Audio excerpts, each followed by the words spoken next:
nos regards ont été émerveillés par tout ce que nous a montré Monsieur de Castelbajac. Là maintenant, on va essayer de ravir vos oreilles avec cette table ronde au thème important, hein, puisque l'urbanisme religieux, acteur du lien social. Spontanément, lorsqu'on pense au chantier du cardinal, on pense tout simplement construction d'églises, et de fait, c'est cela. Mais ces églises, eh bien, ne sont pas construites dans un no man's land, dans un désert. Elles s'inscrivent dans une ville, dans un espace urbain, mais aussi elles sont comme un lieu de rassemblement d'une communauté. Elles s'inscrivent aussi au milieu d'une population donnée, d'une population de croyants, mais aussi dans une population qui vit autour de ces églises. Et donc c'est ce lien que l'on va essayer un petit peu d'approfondir ce soir avec l'ensemble de nos intervenants.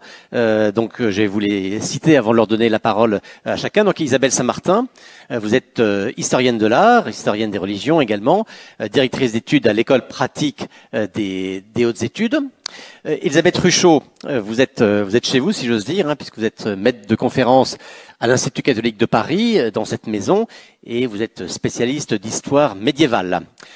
Clémence Legros, vous êtes doctorante, c'est-à-dire que vous préparez une thèse à l'université Gustave Eiffel, et vous êtes donc de future profession urbaniste. Pierre-Antoine Gatier, vous êtes le seul homme de cette table ronde, mais je pense que vous saurez faire face à cette situation minoritaire. Vous êtes architecte en chef des monuments historiques. Et enfin, Alice Fabre, vous êtes directrice des chantiers des Cardinals, donc qui organise cette soirée. Alors, Madame Ruchot, que vous êtes médiéviste, on va peut-être commencer tout simplement par ordre chronologique.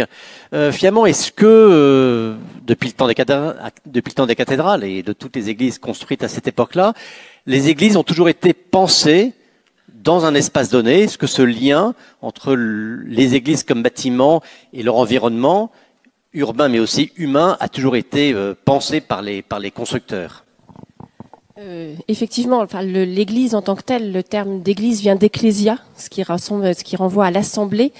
Donc l'église est un lieu de rassemblement, c'est un lieu de sociabilité, c'est un lieu qui est un lieu de vie dans lequel on vient non seulement pour les liturgies, non seulement pour les étapes de la vie que sont le baptême, les sacrements de façon générale, mais c'est aussi un lieu de vie quotidienne. En fait, on vient à l'église, on discute, on a des marchandages qui se font à l'intérieur de l'église, et ce malgré que le Christ ait chassé les marchands du temple déjà auparavant. C'est un lieu aussi de refuge, c'est-à-dire que l'église médiévale, telle qu'on l'imagine, est très différente finalement, parce que l'église médiévale, c'est un lieu dans lequel on peut avoir à l'entrée de l'église un grabat dans lequel des gens vivent de façon quotidienne. C'est un lieu dans lequel il y a énormément de bruit, énormément de sons, énormément d'odeurs aussi, qui probablement nous choqueraient aujourd'hui, très éloigné de ce côté très sacralisé, silencieux de l'église actuelle. Et l'église en tant que telle, alors la cathédrale encore plus, hein, mais même les églises paroissiales, à partir du moment où elles se développent dans les villes, est un espace structurant de la ville. C'est-à-dire que la place de l'église est généralement liée aussi à des espaces de marché, hein. On met en place un certain nombre d'espaces de vente autour des églises. On en voit, alors en France, c'est un peu plus difficile à voir aujourd'hui, mais on en voit encore de très beaux exemples quand on va en Allemagne, où on a des pourtours d'églises qui sont entièrement encadrés par des boutiques qui se voulaient éphémères, avec un éphémère qui a duré dans le temps et qui s'est largement pérennisé. C'est un élément aussi structurant parce que c'est un pouvoir, un contre-pouvoir finalement dans une ville qui se développe principalement sur la fin du Moyen-Âge, après le XIVe et le XVe siècle. Et puis déjà à partir du XIIIe siècle, donc avec un pouvoir laïque qui prend de plus en plus de place, l'Église est aussi un lieu de stabilité. Donc clairement, l'Église c'est un lieu d'interaction sociale. Et puis surtout, c'est l'Église, elle commande. Les œuvres d'art qui sont créées pour ces espaces-là sont des œuvres qui sont particulièrement importantes, avec des messages à l'intérieur, avec une réflexion autour non seulement de la Bible, de l'histoire biblique, mais de la théologie, de la pensée de la période. Et ça, l'Église va toujours être un moteur, et est toujours un moteur, mais va toujours être un moteur dans la création artistique.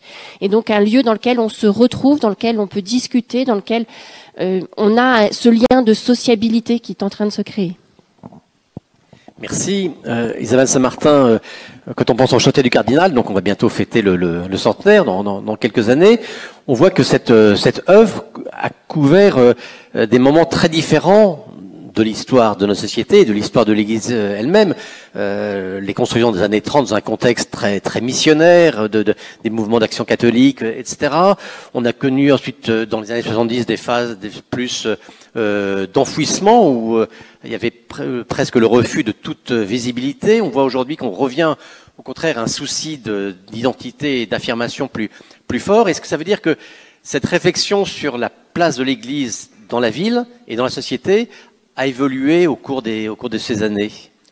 Alors forcément, ça évolue au cours des années, mais je pense que ce que vient de dire Elisabeth Ruchot, même si nous sommes dans un contexte très différent, n'a pas du tout perdu de sa pertinence. C'est-à-dire qu'à toute époque, l'Église s'est souciée de sa visibilité urbaine, artistique et sociale. Et donc, ce que faisait magnifiquement l'Église médiévale, d'autres époques l'ont fait à leur manière. Il ne s'agit pas de dire si c'est mieux ou moins bien, mais de comprendre dans quel contexte on va se situer à chaque époque. On a déjà évoqué, Jean-Charles de Castelbajac vient d'évoquer le célèbre Père Couturier, dont on dit souvent qu'il a réconcilié l'Église et les artistes dans les années 50, en faisant appel, comme il le disait dans une formule qui ne lui a pas fait que des amis, à des génies sans la foi, plus habiles peut-être qu'un chrétien sans talent. Mais il a aussi rencontré des chrétiens avec talent. Et dans la première partie de sa formation, il était tout jeune, en 1919, un des premiers inscrits aux ateliers d'art sacré, un groupe d'artistes qui, dans l'entre-deux-guerres, essaye de donner à la fois du travail aux jeunes artistes et des vrais artistes pour décorer et rénover les églises. Alors le lien avec les chantiers du Cardinal se fait progressivement quand en 1931 les chantiers du Cardinal sont lancés. Quelques-unes de leurs réalisations vont croiser ces jeunes ateliers d'artistes, ateliers d'art sacré, l'Arche. Il y a eu beaucoup de groupements d'artistes. C'était l'époque de ces groupements artistiques, pas simplement dans le monde religieux, bien sûr, mais pour ce qui nous intéresse aujourd'hui dans ce monde religieux.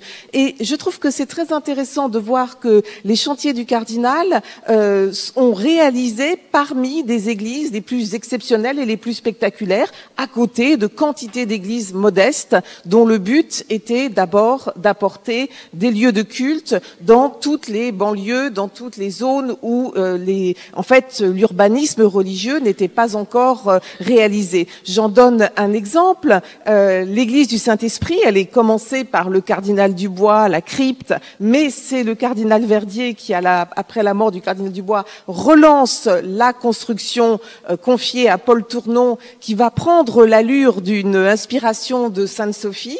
Et c'est le cardinal Verdier qui, visitant cette Sainte-Sophie moderne achevée, s'étonne de la nudité des murs. Et il veut des murs qui parlent. Il veut des murs qui racontent, qui témoignent, qui donnent à penser et à comprendre l'évangile, la théologie, l'histoire de l'action du Saint-Esprit dans l'Église, puisque ça va être le thème immense de cette décoration, à travers la couleur, les formes, les dessins. Et là, ça va être confié à tous ces groupements d'artistes, une chapelle pour les ateliers d'art sacré, une chapelle pour l'Arche, une chapelle pour d'autres, les catholiques des Beaux-Arts, etc.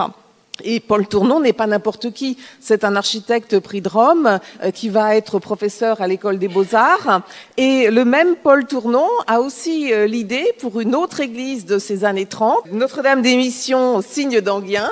Eh bien, elle avait été construite pour l'exposition coloniale de 1931 et elle est réinstallée à Épinay-sur-Seine pour ne pas gâcher, si l'on peut dire. Et elle a cette particularité d'avoir le corps du bâtiment qui évoque les l'émission d'Asie, et un minaret qui évoque l'émission au Maghreb à côté. Et un décor de vitraux, un décor de fresques extrêmement narratif, missionnaire, apologétique. Et puis les choses évoluent et les grandes églises auxquelles vous pouvez penser en région parisienne notamment, alors je fais une exception pour Saint-Pierre de Chaillot où il y a les fresques d'Untersteller qui sont une théologie visuelle absolument exceptionnelle, mais sinon vous allez constater que dans le courant des années 30-40, c'est la primauté du vitrail, la primauté de la lumière, la primauté d'une atmosphère lumineuse qui vient colorer l'esprit et l'ambiance de l'église. Il y a comme un retrait, le Saint-Esprit c'était un peu le chant du cygne de la fresque. Mais l'architecture elle-même est porteuse aussi de ces nouveautés. Quand on pense aux premières églises de cette époque-là, on a tout de suite en tête Notre-Dame du Raincy, hein, l'église de béton des frères Perret. Béton nu, à l'origine, c'était aussi faute de moyens. Mais bon, c'est devenu un argument et un atout, et la marque de cette église. Eh bien, les églises de béton, elles sont habillées. Pour les premières des chantiers du Cardinal, le Saint-Esprit est recouvert de briques dans un style byzantin. Monsieur Gattier parlera peut-être de Saint-Louis de Vincennes un peu avant, qui avait là aussi cette caractéristique d'être une église de béton. Et pourtant, les chantiers du Cardinal vont commander tout de suite une église qui à Sainte-Agnès de Maison-Alfort, qui est déjà en écho avec le Raincy. Donc la modernité qui était la plus étonnante et qui a suscité quelques critiques, quelques effets de surprise dans les années 20, eh bien, à peine une dizaine d'années plus tard, on retrouve une construction très largement inspirée. Et on pourrait dire aussi qu'à Saint-Jean-Bosco, il y a un hommage à Raincy et aux frères Perret.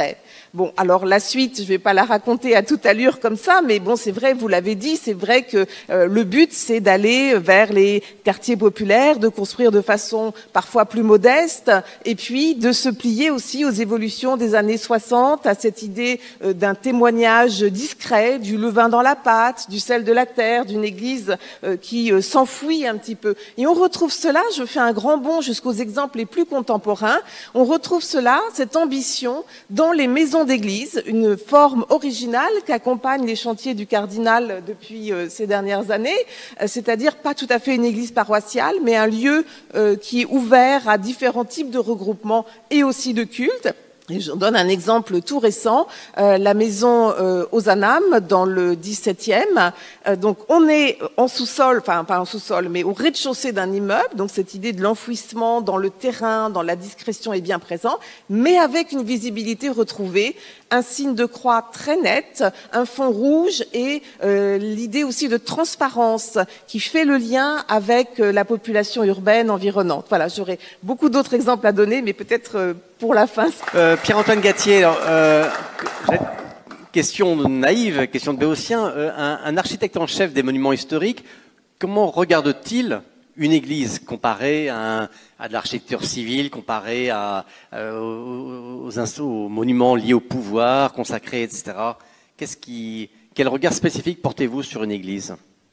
Une église compte tellement pour nous tous.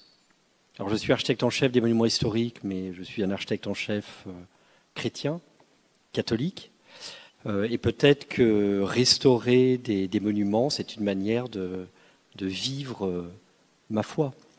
Alors, ces églises sont des monuments historiques, d'autres ne le sont pas. Ma conviction, c'est que quasiment, et je le pense profondément, toutes devraient le devenir. Elles racontent nos convictions, notre sens du sacré, la vie de communauté chrétienne, la vie d'artiste, comme Isabelle Saint-Martin l'a raconté. Oui, la cathédrale, Monseigneur, est essentielle. Oui, la ville historique est essentielle. Mais notre monde est vivant. Il y a des chefs-d'œuvre partout. Il y a des chefs-d'œuvre dans le centre-ville, il y a des chefs-d'œuvre hors du centre-ville, il y a des chefs-d'œuvre du XIIIe siècle, il y a des chefs-d'œuvre des années 30, des années 50, des années 70. Et peut-être que mon engagement, c'est de montrer que toutes ces églises plus récentes, elles doivent être considérées, restaurées, partagées. Merci. Clémence Legros vous passe le micro. L'inscription de l'Église en un espace urbain, l'espace urbain, c'est un ensemble de règles, des règles juridiques, des règles techniques, des règles économiques également. Là aussi, comment l'Église peut-elle aborder la complexité de cette inscription dans un espace qui ne lui appartient pas à elle uniquement? Oui. Effectivement, il y a des spécificités dans la prise en compte des lieux de culte, spécifiquement des églises, dans l'urbanisme comme discipline vraiment technique, un ensemble donc de procédures et de textes et de documents.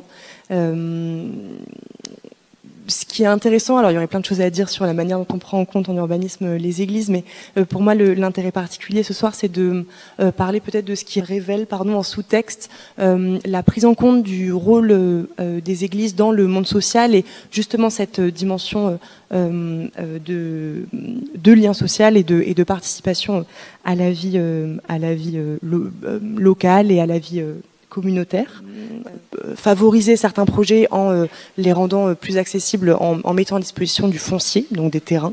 Il se trouve que pour les lieux de culte, on a le droit de recourir à cette procédure-là qui montre bien que pour la personne publique, il y a un intérêt et dans l'urbanisme de manière générale, il y a un intérêt à mettre en valeur ces bâtiments-là et à reconnaître leur rôle dans le monde social. Alice Fabre, je termine ce premier tour avec vous. Donc, on le dit, vous êtes la directrice des chantiers du Cardinal. Qu'est-ce qui caractérise vraiment l'œuvre elle-même des chantiers du Cardinal dans toute l'histoire des constructions d'églises? Je crois que vraiment ce qui caractérise les chantiers, c'est qu'on a une histoire qui est intimement liée à l'histoire de l'Île-de-France. Parce que les chantiers, en fait, sont au service de tous, quels qu'ils soient, où qu'ils soient. Et l'idée, c'est de donner des lieux pour que chacun puisse vivre sa foi et la fraternité. La fraternité au sein de la paroisse, mais la fraternité au sens beaucoup plus large sur les quartiers. Donc, on était déjà là dans les années 30. Alors là, on était plutôt sur un fond de crise, sur un fond de bidonville. On était là aussi dans les années 60, avec les grands ensembles dont parlait Isabelle notamment tout à l'heure, et avec une urbanisation galopante. Et on est là encore aujourd'hui. Quand vous êtes installé, vous avez dû voir là dernièrement un petit film noir et blanc. Ce film, en fait, c'est exactement le terreau des chantiers. Donc, vous avez dû voir des enfants à moitié habillés, des immeubles qui commençaient à pousser, des rues plutôt boueuses qu'autre chose. Donc, c'était vraiment le début de l'urbanisation, et c'est ça, en fait, tout le terreau et tout l'ADN des chantiers. Donc, on est né en 1931. La crise de 29, en fait, est arrivée un peu plus tard en France, donc plutôt en 31, et elle a été moins forte que dans nos autres pays d'Europe, mais elle était plus longue. Donc, on a vu en fait un certain nombre de personnes qui sont venues de toute l'Europe, des personnes qui étaient chrétiennes et qui venaient en France avec l'espoir d'une vie meilleure, et essentiellement à Paris, ou en banlieue parisienne, parce que c'est là où il y avait a priori du travail qu'il n'y avait en fait pas.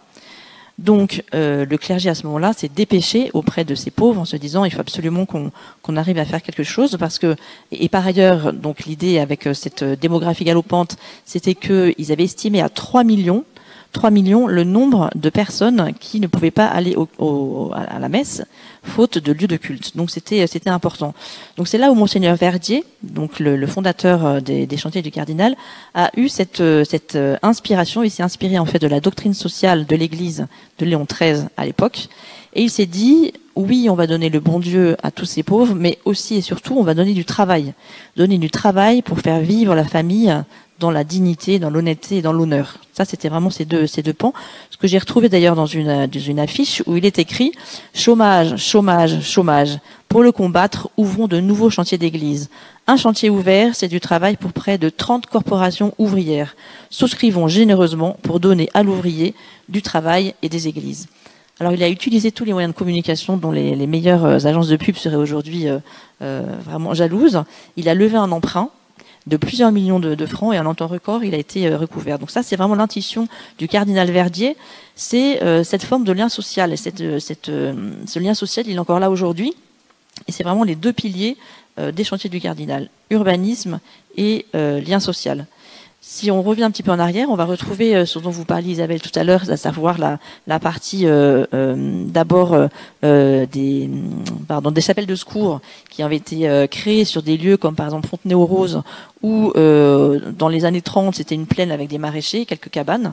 Il faut savoir qu'à l'époque, l'établissement scolaire Stanislas, à côté de Montparnasse qu'on connaît bien aujourd'hui, a démonté un petit atelier qui l'a fait transporter jusqu'à Fontenay-aux-Roses, et ça a été leur première chapelle de secours. Alors derrière, évidemment, il y a une vraie, entre guillemets, église qui s'est créée, mais et on a fêté d'ailleurs les 90 ans cette année. Mais là, ça montre bien le lien social qui existe dans la durée, parce que c'était il y a presque 100 ans maintenant, 90 ans, et ce lien entre l'établissement scolaire et puis cette communauté de Saint-Stanislas des Blagies, qui a repris le nom, hein, bien sûr, existe vraiment aujourd'hui. Je voulais vous parler aussi du Val-Fouré à Mantes-la-Jolie, mais c'est la théorie de l'enfouissement dont Isabelle a déjà parlé tout à l'heure. En tout cas, je pense que ce qu'il faut retenir, c'est qu'on est toujours dans l'urbanisation et son évolution. Et on suit vraiment les plans d'urbanisation de l'Île-de-France.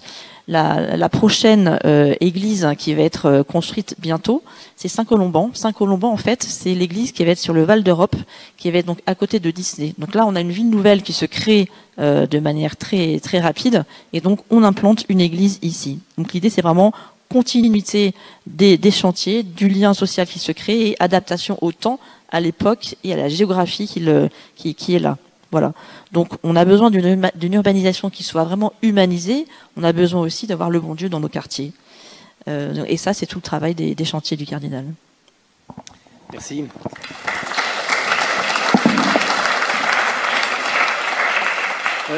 Elisabeth Ruchot, donc Alice vient de nous dire à l'instant que l'une des intuitions du Cardinal Verdier, c'est de dire la construction d'une église, c'est aussi créateur d'emplois.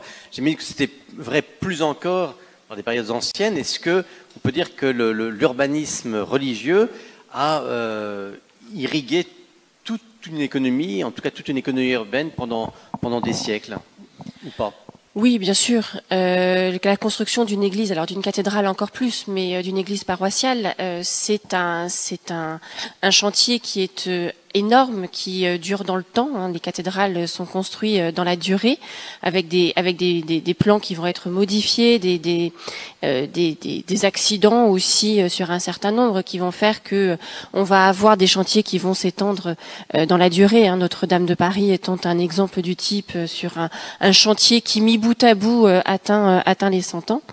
Et c'est créateur d'emplois, bien entendu. On fait venir des corporations, on fait venir les meilleurs maçons, les meilleurs sculpteurs de pierre, les meilleurs forgerons pour travailler ici. Mais toute cette arrivée d'un corps de métiers spécialisés va aussi favoriser le développement à l'intérieur de la ville de ces autres corps de métiers intermédiaires. Parce que tous ces gens-là qui viennent, qui ne sont pas forcément de la ville exactement, parce qu'on fait appel aux meilleurs, il faut les nourrir. Il faut les loger, il faut les habiller, et donc ça va créer toute une économie secondaire. Alors avec la cathédrale, c'est démultiplié, mais on a aussi les églises qui sont liées à des communautés plus spécifiques et qui sont liées notamment, je pense, aux églises de la fin du Moyen Âge, plutôt du XVe siècle, qui sont liées à des dévotions particulières. Là aussi, c'est une volonté bourgeoise de certains bourgeois de la ville qui vont se mettre en corporation, c'est pas le terme, mais qui vont se rassembler ensemble et qui vont avoir une volonté de sauver les pauvres de la ville, mais en construisant, ils vont aussi favoriser l'économie. Donc, bien entendu, hein, c'est quelque chose qui n'est pas nouveau. Et c'est vrai que cette volonté de Monseigneur Verdier de dire vite construisons des églises pour pouvoir donner du travail à tous, oui, c'est quelque chose qui reste important, avec toujours la même problématique, c'est que à l'époque médiévale, quand il n'y a plus de fonds, quand les caisses sont vides, le chantier s'arrête. Et après ça, pour le faire redémarrer, c'est un peu compliqué. On est moins sur le principe de se dire qu'il faut absolument finir le chantier dans les temps. Plus d'argent, on s'arrête et on reprendra plus tard.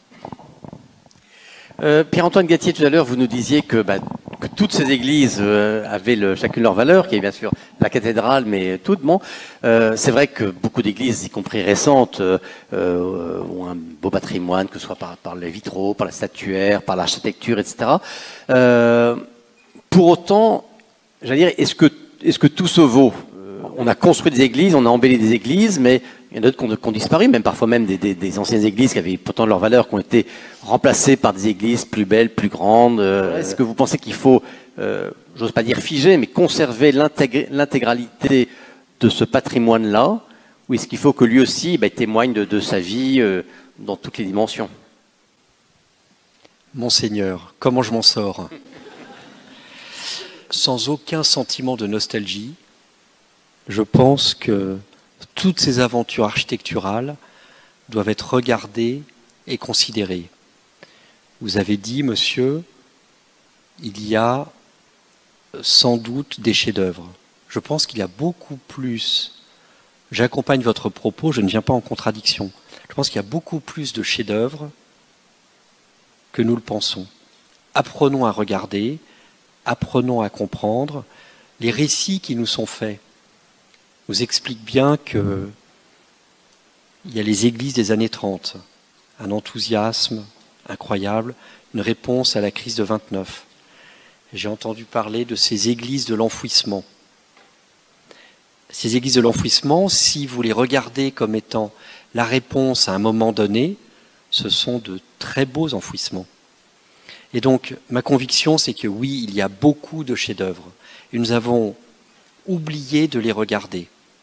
Et donc, sans nostalgie, sans muséifier ces architectures, regardons-les, analysons-les, tentons de les conserver et d'en faire, voilà, ces lieux de vie et de communauté. Elles sont des repères, elles sont des mémoires.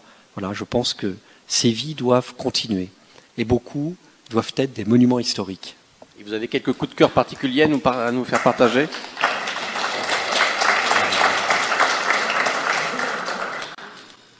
Alors, que des coups de cœur, des aventures qui m'ont bouleversé. Commençons par les chantiers du Cardinal, Saint-Louis de Vincennes, qui préfigure l'aventure du chantier du Cardinal, incroyable. Alors, on a parlé beaucoup ce soir de béton armé, mais c'est génial. En fait, c'était cette idée que l'Église, ou l'architecture de l'Église, doit être radicalement contemporaine. Elle doit utiliser les nouveaux matériaux, les nouvelles technologies. Donc il y a cet enthousiasme que Jean-Charles de Castelbajac nous a fait vivre il y a quelques instants. Voilà, construire en béton armé, c'est un enthousiasme. Donc Saint-Louis de Vincennes. J'ai travaillé à l'église de Montrouge, extraordinaire. La place devant l'église, donc le clocher devant l'église de Montrouge n'a jamais été construit. Aujourd'hui, la ligne 4 de métro, la place de métro est devant l'église. Incroyable. Rentrer dans Montrouge, il y a, voilà, on parle du vitrail typologique, quand vous avez le vitrail qui compare à Chartres l'Ancien et le Nouveau Testament. À l'église de Montrouge, c'est bouleversant. Vous avez scène médiévale, scène contemporaine, le retour des déportés. Ça me bouleverse. Le Saint-Esprit de Paul Tournon, extraordinaire. Alors cette grande coupole, refaire Sainte-Sophie de Constantinople à Paris, voilà, ça me bouleverse, c'est extraordinaire. Si vous regardez les façades latérales de la grande église de Sainte-Sophie, du Saint-Esprit, vous avez ces sculptures en ciment armé avec des œuvres de Sarah Bézol. Donc là encore, inventer, créer, innover. Donc Paul Tournon se prend de passion pour ce sculpteur extraordinaire Sarah Bézol qui invente la taille directe sur ciment armé. À Saint-Louis de Vincennes, il fait le Saint-Louis de l'entrée. À Nice, Sainte-Jeanne d'Arc. Villemomble, que j'ai restauré, donc le clocher avec en partie haute ces sculptures de ciment armé. Donc pardon, que des coups de cœur. Et puis peut-être un endroit qui m'a bouleversé. Alors, nous ne sommes pas dans le chantier des cathédrales, mais tout ça est la même famille.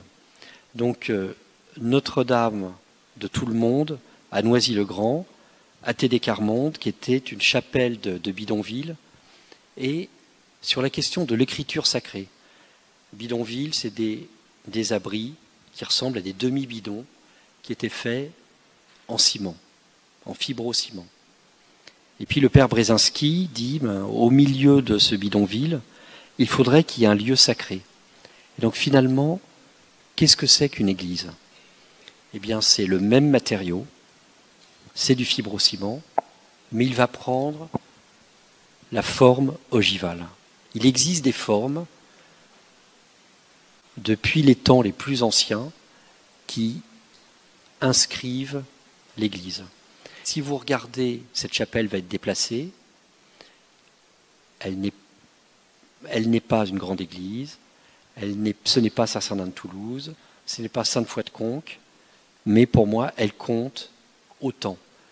Regardez, comprendre, respecter tous ceux qui les ont créés, qui leur donnent vie, et former l'utopie que tout cela continue. Merci. Puisqu'on parlait d'articulation du lien social créé par les églises, est-ce qu'il y a moyen de répondre à la question qu'est-ce qui de l'urbanisme civil et de l'urbanisme religieux a influencé l'autre? Ou en clair, est-ce que les règles d'urbanisme ont influé sur la manière des églises de s'inscrire dans leur contexte urbain? Ou l'inverse? Est-ce que c'est l'Église qui a poussé les villes à se façonner de telle ou telle manière? J'aurais vraiment du mal à répondre à votre question. C'est sujet à discussion. Il y a effectivement toute cette discussion de villes, de cités qui commencent à se construire autour des églises, et puis dans l'autre sens, en fait, il y avait déjà des communautés, et là, on a construit des églises. Il y a toujours cette idée de continuer à garder une forme d'urbanité, là où on décide de préserver une vie religieuse, et en ça, je parle d'une manière de créer un espace de rencontre, un espace fréquenté, une manière de créer du courant. Aujourd'hui, à nouveau, on essaye de réenchevêtrer ces deux manières de produire, d'une part de la ville dans toutes ses autres fonctions, et puis une religiosité dans son bâtiment. On a beaucoup parlé de cette interprétation entre les églises et l'environnement urbain. Est-ce qu'à travers l'histoire des chantiers du Cardinal, à travers l'histoire de la construction des églises dans le siècle qui vient de s'écouler, on repère ces moments où de grande symbiose entre la vie civile, si j'ose dire, et l'Église, et des moments de plus grande conflictualité? Moi, je partagerai juste un dernier moment, il n'y a pas très longtemps, où je suis allée aux premières pierres de Sainte-Bathilde. Sainte-Bathilde, en fait, c'est à Chelles. Chelles, c'est la deuxième plus grande ville du département de Seine-et-Marne. Et Chelles, en fait, c'est pareil, c'est une urbanisation galopante. Il y avait une petite église en tôle dans les années 60. Elle était multipliée par 2, mais elle était sur le grand boulevard, et elle était cachée. On la voyait presque pas. Il faut vraiment lire église marqué dessus. Et puis, il y a le Grand Paris qui se fait, qui est vraiment réel et concret dans ce type de ville. Et donc, tout est multiplié par 2. Et l'église devient trop petite. On se dit, il faut en faire une autre. On fait en faire une autre. On peut s'arranger avec cette parcelle pour en faire une plus grande, un peu tordue, mais pourquoi pas.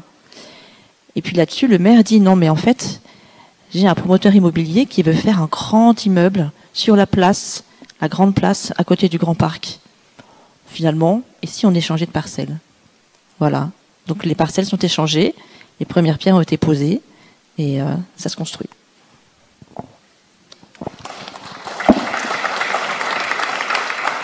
Sur la façon dont ça vit en fonction de l'urbanisme et aussi en fonction des développements sociétaux. On peut prendre l'exemple de la, entre guillemets, cathédrale de Créteil, qui a commencé, c'était pas une cathédrale puisque c'était pas un diocèse, c'est venu progressivement. Et ce qui avait été construit en 1978 par Stopskopf comme justement une église basse, si certains d'entre vous s'en souviennent, elle était sur la couverture du livret Pierre Vivante. Voilà, donc une église basse au bas des immeubles, dans un urbanisme d'insertion dans le terrain social.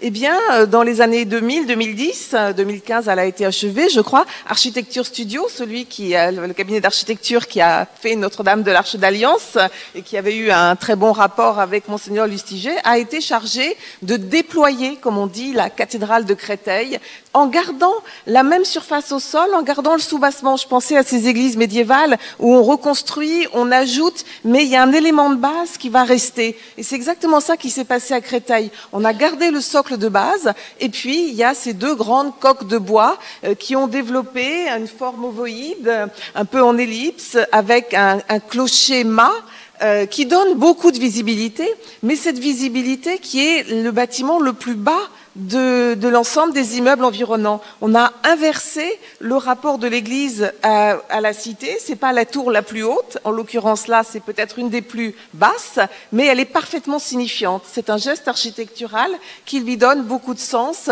qui redéploie l'assemblée, une assemblée enveloppante dans l'esprit post-conciliaire, et avec un aménagement artistique, une qualité, sans qu'il y ait beaucoup d'œuvres d'art, mais une qualité de l'atmosphère qui cherche à produire de la beauté et à faire que l'assemblée occupe parfaitement l'espace. Et puis, je terminerai en évoquant l'éclectisme dans les réalisations architecturales des chantiers. C'est quelque chose qui est très frappant si on pense aux deux toutes dernières, enfin, dans les années 2020 à peu près, la date m'échappe. Vous avez à la fois Saint-Joseph le Bienveillant à Montigny, voisin bretonneux, qui est une architecture assez parlante, avec là encore une grande coque et un clocher en pointe assez spectaculaire, une forte visibilité. Et l'intérieur sera décoré par Frison Roche, dont vous avez peut-être vu les dessins très oniriques dans une récente exposition au Bernardin. Et puis, pas très loin, une autre église Saint-Joseph. Vous savez que la dévotion à Saint-Joseph, encouragée par les derniers papes, ne cesse de se développer. Une autre église Saint-Joseph à Montigny-les-Cormeilles.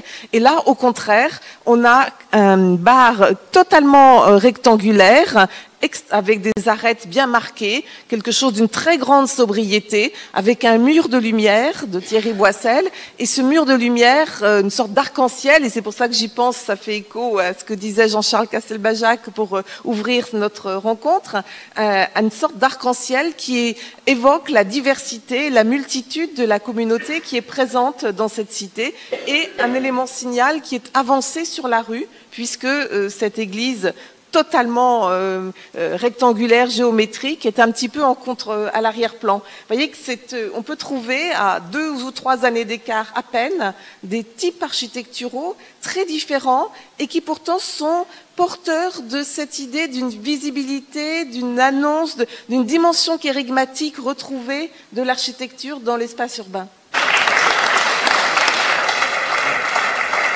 Dire peut-être que le lien que vous faisiez entre le manuel pierre vivante et l'illustration montre bien qu'il y a une certaine résonance peut-être entre la conception ecclésiale d'un moment et sa transcription architecturale. Voilà.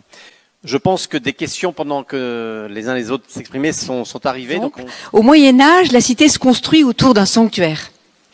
Avec les chantiers du cardinal Monseigneur Verdier, l'église vient se glisser dans un tissu urbain qui la précède. Comment ce changement de paradigme impacte la conception, la façon dont on va construire des églises? Question merveilleuse qui interroge comment une église trouve sa place dans la ville. Les chantiers du cardinal se sont confrontés à cela, mais peut-être pouvons-nous dire que toute l'histoire de l'architecture sacrée chrétienne catholique en ville a vécu cela. Et il y a un moment qui me passionne. Donc, le Concile de Trente, au XVIe siècle, veut redonner un grand dynamisme à l'Église catholique face à nos frères protestants. Et il y a cette idée qu'il faut construire dans la ville. Et vous avez parlé du problème du foncier qui est fondamental. Et donc depuis toujours, construire dans la ville. Et donc on va renoncer à l'idée qu'une église doit être parfaitement orientée. Si une église est parfaitement orientée, il y a 2-3 parcelles qui fonctionnent à peu près correctement dans toute l'Île-de-France. Je caricature. Et donc l'idée au XVIe siècle, c'est que non, ce n'est pas ça qui compte, c'est que l'église soit dans la ville. Donc j'ai envie de dire que toujours l'Église a essayé de trouver sa place, se réinventer des formes architecturales. Allez à Saint-Louis de Vincennes. Regardez comment la façade ce recul de quelques mètres pour créer un parvis là où il n'y en avait pas. Donc toujours l'Église a été dans l'invention pour trouver sa place, s'imposer, se glisser dans la ville. Et les chantiers du cardinal continuent. J'ai une autre question. Est-ce que vous avez imaginé, ou est-ce déjà aujourd'hui le cas, cette notion d'urbanisme chrétien avec un couple église, lieu social catholique? Alors je vais aller un petit peu plus loin que Saint-Louis de Vincennes. En fait, Saint-Louis est jumelé, ou en tout cas appartient à la même communauté aujourd'hui que Notre-Dame de Saint-Mandé, qui est juste à côté. Et en fait, Notre-Dame de Saint-Mandé a voulu utiliser un bâtiment paroissial, plutôt moche, on peut dire, un espèce de parking, pour faire justement un lieu qui soit entre l'église, le parvis et les jeunes. Ce lieu-là est entouré vraiment d'une école, d'un collège et d'un lycée, c'est pour ça.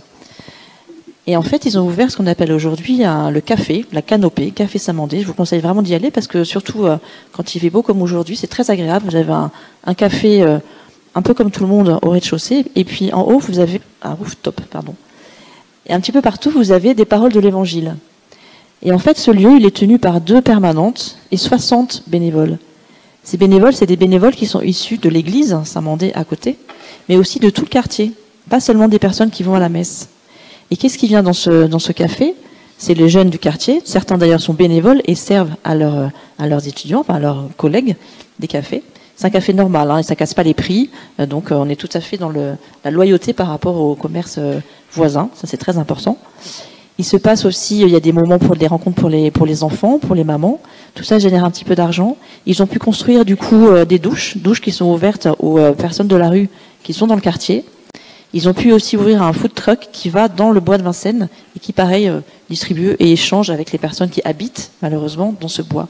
Donc on voit bien derrière que ces fruits de la générosité génèrent des fruits de la générosité et qu'en fait c'est tout un quartier qui est vraiment embarqué dans cette histoire et pas uniquement, c'est pas juste une histoire de bâtiment paroissial qui est à côté de l'église et qui est toujours de dire qu'est-ce qu'on peut faire pour le quartier, pas uniquement pour la communauté. Bien sûr, c'est important de faire les premières communions, de prier, de faire l'adoration, etc. Mais qu'est-ce qu'on peut faire pour le quartier dans son ensemble? Du soutien scolaire, de l'alphabétisation, de la bagagerie, etc., etc. Et ça, c'est avec ces bâtiments paroissiaux qu'on peut le faire, qui sont des outils, en fait. Je voudrais juste en profiter pour rebondir parce qu'effectivement, on a souvent une vision en se disant l'église et on ne voit que le clocher et ça cache tout un village en réalité, à l'intérieur même de la ville. Hein, ce principe des espaces paroissiaux, des espaces d'accueil, des espaces de vie autour de l'église, c'est quelque chose qui est très important dès le départ. L'église n'est pas un îlot, n'est pas une île au milieu de la ville, mais au contraire a un tissu, son propre tissu à l'intérieur de, par exemple, ce qu'on appelle le complexe cathédral ou le complexe paroissial, qui vient après ça s'insérer et se relier à la ville. Donc c'est vraiment des éléments qui appartiennent à la tradition de l'église dans son ensemble et pas uniquement, ne pas se focaliser uniquement sur le clocher, effectivement. En fait, j'étais bien entendu très touché par ce récit extraordinaire, comme nous tous. Mais je voudrais souligner une chose que vous avez dite, qui est très importante, et je voudrais être sûr que tout le monde l'ait mesurée. Aujourd'hui, dans l'architecture, il y a un grand débat. Voilà, c'est sommes-nous capables de faire avec le déjà là? C'est tout un débat avec même des positions très radicales chez des plus jeunes qui disent il ne faut plus rien construire, il faut tout réutiliser. Et quand vous avez cité cet exemple, vous l'avez dit, c'est-à-dire faire avec ce qui est là. Et donc oui, nous devons construire des églises extraordinaires, mais je trouve que cette démarche est exceptionnelle. Il existe aussi des choses que nous avons, et sachons avec imagination leur donner cette nouvelle vie, je dirais, au bénéfice de toute la communauté. Et donc c'est remarquable et ça incarne, je dirais, les idées les plus novatrices dans ce que doit être l'architecture aujourd'hui dans la ville face à tous les enjeux environnementaux.